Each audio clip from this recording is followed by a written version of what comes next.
Hey, what's up, guys? Long form video? I know this is weird.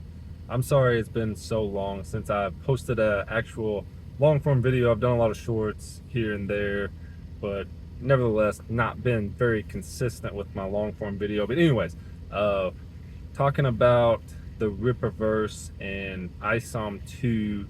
It just came out. It's been like a month or two since it's been out, but finally getting around to doing this video. I read it a few weeks ago. I read it twice too, so I wanted to give a little review. We are going to be talking a little bit about spoilers on this one, so I want to give a spoiler warning. I don't know if I'm going to be giving away the entire story or what I'm going to be doing, but I just know I'm probably going to get into some form of spoiler. So if you have not read it, make sure to check it out before you watch this video. Or if you don't care about spoilers, and then just go ahead and keep watching. So let me start off by saying that the art and the dialogue nailed it again. I thought it was really well done. Very, very appeasing to look at. And I'll just go ahead and tell you guys that out of both the books, Isom 1 and Isom 2, I liked the first one better. But in this book, it did have my favorite scene out of both the books in it. And that is the flashback scene of Avery and Chadran. Whenever he's saving these kids from this festival that they were at, that is by far my favorite scene of this book, and definitely my favorite scene of both the books.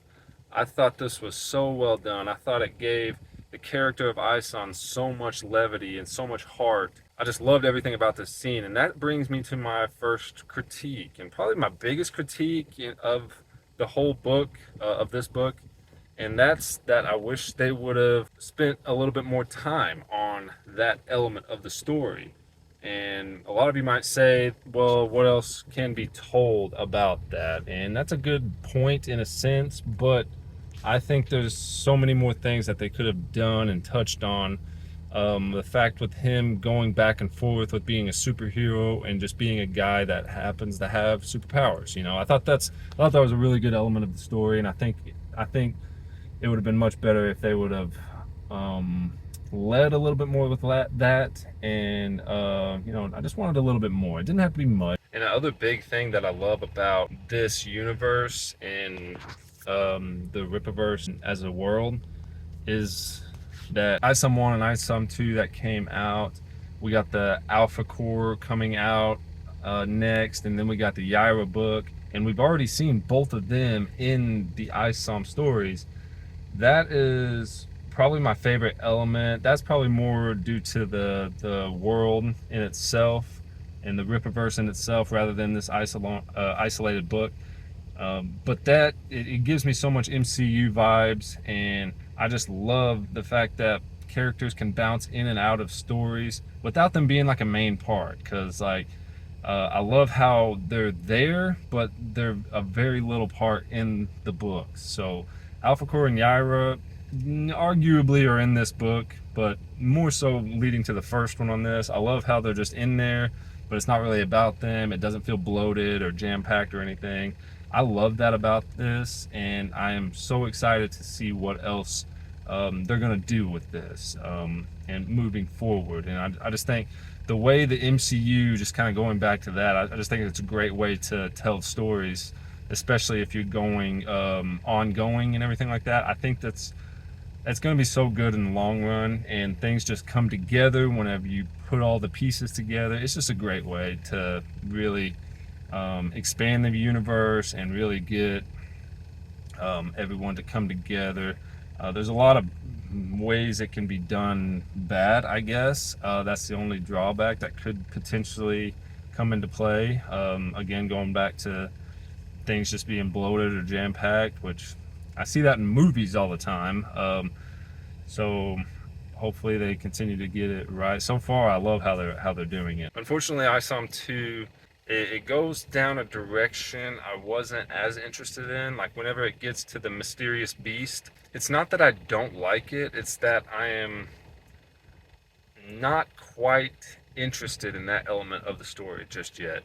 I don't really know why yet. I just haven't fully invested into it. I still think it's not like I'm completely checked out or anything like that, but I still want to know where they're going with that. storyline, but unfortunately it does consume much of Isom 2. And again, it's not like it's really bad or anything. It's not like it's poorly done. It's just that element is not quite as intriguing as the element of Isom and being a superhero and not being a superhero. That to me is much more intriguing, and also the Fontano storyline. I was much more intrigued with that, and that's why I would put the first one above this one, in my opinion. One little critique, I did think it was whenever Isom goes to get Bloodruth, really, to me it seemed like it was very easy for her to side with him and join him essentially and help him save somebody that she don't even know. She don't even know Avery, and then she's gonna help him to save Avery. I thought she joined him a little too easily, in my opinion, but maybe that's due to the fact that she knew Gooding, and Gooding told her about Avery, and Avery said he knew Gooding and all that stuff. So maybe that's why. But to me, I wanted a little bit more pushback from Bloodruth in that sense. Okay, another little nitpick, I guess, which I had these nitpicks of the first one as well, and that's whenever they bleep out curse words. I'm not a big fan of that, just because for me it's all about immersiveness, and whenever it can feel as real as possible, that's when I just totally get completely invested in the story. And wherever I see them bleep out the curse words, I get a little taken back from it. Again, it's not a big deal, it's more of a nitpick than anything, but it does very, very briefly take me out of it a little bit. And also, whenever they introduce a new character, they kind of highlight their name and everything. I wish that was a little bit more strategically placed in there, with whether it be dialogue or whatever it is. All right, so my final thoughts of Isom 2. I really enjoyed the story. There was lots of action in it. It was very easy to follow.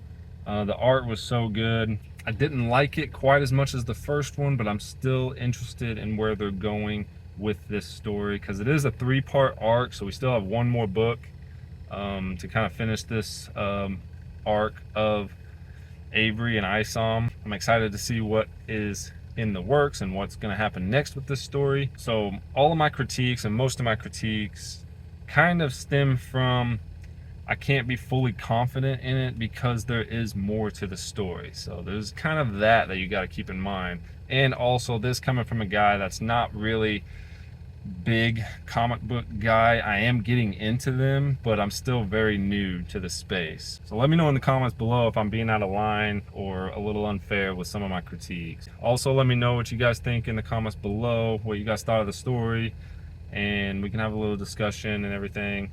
And also, if you want to see more videos like this, make sure to subscribe, and I will see you guys in the next one.